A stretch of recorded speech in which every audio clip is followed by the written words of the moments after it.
Good morning students. आपण last लेक्चरपर्यंत तुमचा ड्रिलिंगचा जो पार्ट होता त्यात तुमचे टाइप्स ऑफ ड्रिल मशीन्स आपण बघितले होते. ठीक आहे. पार्ट्स ऑफ ड्रिल मशीन आपला कव्हर झाला होता. रॅडियल ड्रिल मशीन, देन तुमचा गँग drilling machine, then multiple spindle drilling machines. आपण प्रोसेसेस बघत होतो की कुठल्या कुठल्या ड्रिलिंग प्रोसेसेस आहेत, कुठल्या कुठल्या ऑपरेशन आपण ड्रिलिंग प्रोसेसने परफॉर्म करत असतो. ठीक आहे. तर त्यात आपण सेंटरिंग प्रोसेस बघितली होती, ज्या ठिकाणी आपण सेंटर मार्क करण्यासाठी किंवा कॉन्झिक्युटिव्ह ड्रिल करण्यासाठी पहिले सुरुवातीला सेंटर मार्क करतो, ती असते तुमची सेंटरिंग प्रोसेस. देन आपण रिमिंग ऑपरेशन बघितलं होतं, जो डायमीटर असतो त्याला किंवा जो ड्रिल असतो त्याला स्मूथन करण्यासाठी किंवा एनलार्ज करण्यासाठी आपण रिमिंग ऑपरेशन करतो. देन आपण काउंटर सिंकिंग आणि काउंटर बोरिंग असे दोन ऑपरेशन्स बघितले होते. काउंटर सिंकिंग ऑपरेशन आपण मागच्या लेक्चरपर्यंत इथपर्यंत पोहोचलो होतो. ते काउंटर सिंकिंगमध्ये काय असतं, जो स्क्रू असतो त्या स्क्रूचा हेड त्या पर्टिक्युलर ऑब्जेक्टच्या याच्यात फिट व्हायला हवा, म्हणून आपण त्याच्या अप्पर सरफेसवर एक हेड क्रिएट करतो with the help of counter sinking tool. त्याला आपण काउंटर सिंकिंग ऑपरेशन म्हणतो. अशा प्रकारचा एक कोनिकल शेप तयार होतो, जेणेकरून हा जो स्क्रू आहे ह्या पर्टिक्युलर ऑब्जेक्टमध्ये फिट झाला पाहिजे. ठीक आहे. तसंच सिमिलरली काउंटर बोरिंग ऑपरेशन असतं, ज्याच्यात आपण एक तुमचा बोल्ट असेल, त्या बोल्ट फिटिंगसाठी त्या पर्टिक्युलर ऑब्जेक्टवर आपण काउंटर बोरिंग ऑपरेशन करतो. Okay. Sorry. So this is the counter sinking and counter boring operations. Then आपण स्पॉट फेसिंग बघितलं होतं की स्पॉट फेसिंगमध्ये काय असतं, जो पर्टिक्युलर अप्पर सरफेस असतो, हा जो तुमचा सरफेस आहे या सरफेसला आपण क्लीन करण्यासाठी with the help of that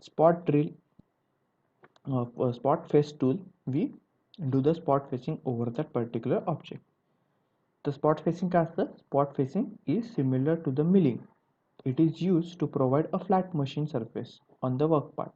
ठीक आहे. एक फ्लॅट वर्किंग सरफेस जर आपल्याला क्रिएट करायचा असेल त्या पर्टिक्युलर ऑब्जेक्टच्या वरती, तर त्याच्यासाठी स्पॉट फेसिंग केलं जातं. स्पॉट फेसिंग आपण कास्टिंगच्या प्रोडक्ट्सवर करतो. ठीक आहे. देन ही त्याची डायग्राम आहे.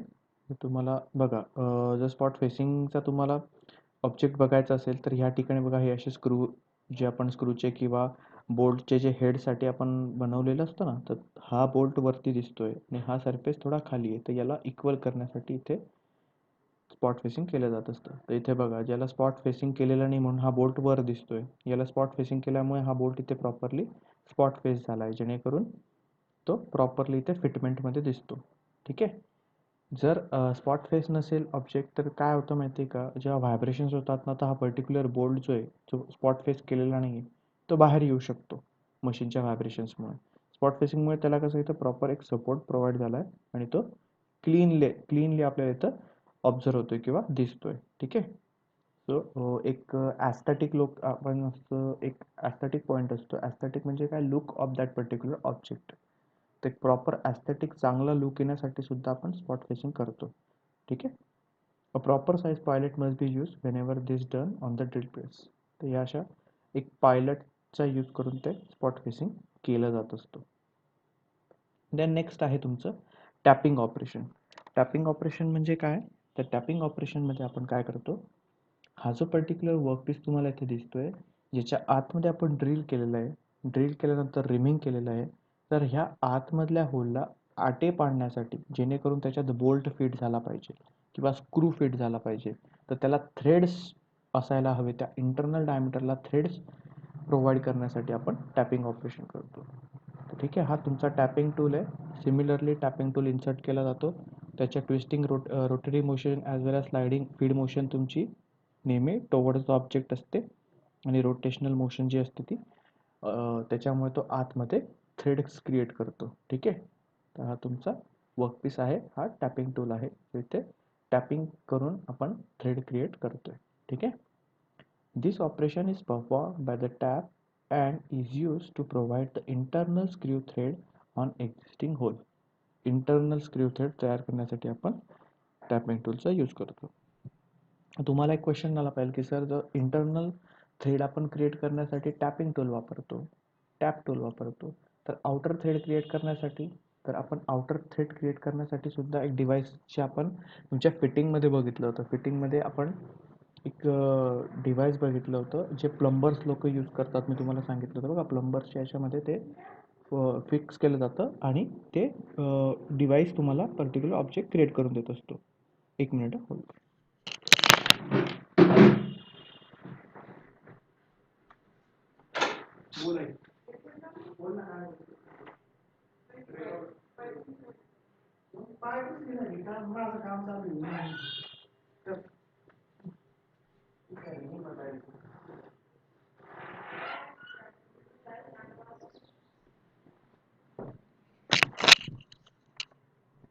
Okay, so with the help of tapping tool we create internal threads inside that particular object. आणि प्लंबिंगच्या केसमध्ये एक्सटर्नल थ्रेड असतात त्या पाईपच्या डायमीटरवर. Then drill bit. आता इथून तुमचा न्यू टॉपिक चालू होतोय. What is drill bit and what are the different parts of the drill bit. प्रत्येक पार्ट्सचं प्रत्येकाचं आपल्याला डेफिनेशन जी विचारली जाते. शँक काय असतो, तुमचा हेलिक्स काय असतो, ठीक आहे. तर आपण ते बघूया. सगळ्यात पहिले ड्रिल बीट. तेथे डायग्राम तुम्हाला दिसते ड्रिल बीटची. एक सिंपल ड्रिल बीट ज्याला हेलिक्स प्रोव्हाइड केलेला आहे फॉर कटिंग ॲक्शन, ठीक आहे. The twist drill or the drill bit is made up from high speed steel tempered to give a maximum hardness throughout the parallel cutting operation. म्हणजे काय, तर हे जे ट्विस्ट ड्रिल्स असतात हे HSS मटेरियलने बनवतात, हाय स्पीड स्टील, ठीक आहे. आता हे हाय स्पीड स्टील काय असतं, तर मटेरियलचा एक टाईप आहे ज्याच्यामध्ये तुमचा कार्बन पर्सेंटेज जे ते जास्त आहे आणि त्याच्यात हार्डनेस जास्त गेन केलेली असते. हा खूप हार्ड मटेरियल असतो. आता हा HSSमध्ये नुसतं स्टीलच असतं का, तर नाही. Iron plus steel plus tungsten हे वेगवेगळे इलेमेंट्स ॲड करून हा पर्टिक्युलर HSSचा टूल बनवलेला असतो. तुम्हाला HSS टूल्स काय असतात, आपण टूल इंजिनिअरिंग सब्जेक्ट जेव्हा स्टार्ट करू त्यावेळेस मटेरियल जेव्हा बघू ना, त्यावेळेस हे सगळे मटेरियल्स तुम्हाला शिकायचे. SSS, कार्बाईड, ठीक आहे. तर प्रत्येक मटेरियलची काय प्रॉपर्टी असते, टंगस्टनची काय असते, ठीक आहे. तर हार्डनेस कसा गेन केला जात असतो, टेम्पर काय असतं, टेम्परिंग प्रोसेस काय असते, तर हे आपण तेव्हा बघणारच आहोत. इथे फक्त एवढं लक्षात ठेवा की drill bit are made up of HSS material. याच्यावर MCQ विचारला जाऊ शकतो की drill bit is sorry twist drill और drill bit is made from dash dash dash material. So तिथे तुम्हाला 4-5 मटेरियल दिलेले असतील, त्याच्यातनं HSS किंवा हाय स्पीड स्टीलचा ऑप्शन चूज करायचा आहे, ठीक आहे. त्याची मॅक्झिमम हार्डनेस असते आणि तो इझिली कटिंग करू शकतो, म्हणून आपण HSSचा मटेरियल यूज करतो, ठीक आहे. Different helix angle are available for drilling a range of material. तर आता याच्यात आहे ना, एकच युनिफॉर्म हेलिक्स अँगल नसतो, वेगवेगळ्या हेलिक्स अँगलचा यूज करून आपण ड्रिल बीट मॅन्युफॅक्चर केलेले असतात. जशी जशी कटिंगची रिक्वायरमेंट असेल त्याच्यानुसार हेलिक्स अँगल व्हेरिएशन करून आपण तो ड्रिल बीट मॅन्युफॅक्चर केलेला असतो, ठीक आहे.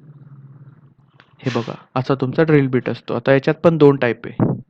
हे बघा, हा तुमचा हेलिक्स झाला. हेलिक्स म्हणजे कटिंग पोर्शन झाला आणि हा जो बॅक पोर्शन आहे, जो होल्डिंगसाठी यूज करतो आपण, त्याला म्हणतात शँक.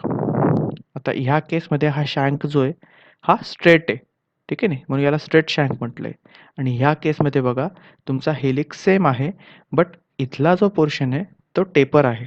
टेपर लक्षात येतो का तुमच्या? टेपर म्हणजे काय? ज्याचा क्रॉस सेक्शन हा कोनिकल असतो किंवा कंटिन्युअसली इन्क्रीजिंग असतो. हे बघा, ह्या पॉईंट जॉइनिंग पॉईंटपासून जर बघितला तर हा कंटिन्युअसली याचा शेप काय होतोय, इन्क्रीज होतोय. इकडे पण इन्क्रीज होतोय. तशा तिरकस शेपला किंवा तिरका शेपला आपण काय म्हणतो असतो, टेपर शेप, ठीक आहे. तर टेपरिंग लक्षात ठेवायचं. टेपरिंग पण एक ऑपरेशन आहे, ते पुढे आपण शिकू. पण टेपर काय आहे, तर एक नॉन युनिफॉर्म और व्हॅरिंग क्रॉस सेक्शन असेल त्याला आपण टेपर सेक्शन म्हणतो. आता हा सेक्शन असा बनवण्याचं मागचं कारण काय आहे, तर असा सेक्शन असलेला जो तुमचा ड्रिल बिट असेल, डायरेक्टली और fit directly into the spindle, तो आपण डायरेक्टली स्पिंडलमध्ये फिट करू शकतो. कारण त्याचा शेप टेपर असतो, तर तो त्याच्या आतमध्ये लगेच फिटमेंट होऊन जात असते त्याचं चकमध्ये. जर असा शेप असेल तर त्याला आपल्याला त्या चकमध्ये फिट करावा लागतो with the help of that Allen key और जे पण त्याचं फिटिंग अरेंजमेंट असेल त्याच्यानुसार. हा जो असतो अशा टाईपचा जर अशा टाईपचा जो तुमचा पर्टिक्युलर ड्रिल बिट आहे, याला फक्त खालून असा अडकवतात आणि हॅमर करतात थोडा, तो त्याच्यात अडकून जातो आणि काढण्याच्या वेळेस पण त्याला थोडं वरून साईडने की टाकून त्याला हॅमरिंग केलं जातं, तो निघून येत असतो. तर हे सिंपल ड्रिल बिटचे शेप आहेत. ठीक आहे. हां, आता याच्यावर तुम्हाला क्वेश्चन येईल म्हणजे येईल. तुमच्या एक्झाममध्ये याच्या रिलेटेड क्वेश्चन राहील किंवा तुमच्या पर्टिक्युलर असाइनमेंटमध्ये तरी याच्या रिलेटेड मी क्वेश्चन विचारेलच तुम्हाला. ठीक आहे. तर क्वेश्चन असा राहील, draw the neat sketch of drill bit and explain each part of twist drill in details. ठीक आहे. तर ह्या ट्विस्ट ड्रिलची डायग्राम ड्रॉ करा आणि याच्यातले जेवढे पार्ट्स आहेत प्रत्येकाचं एक्सप्लेनेशन लिहा. ठीक आहे. तर इथे बघा एक डायग्राम दिलेली आहे. सगळ्यात खालून आपण जर बघितलं तर हा असतो पॉइंट, जो कटिंग पॉइंट आहे.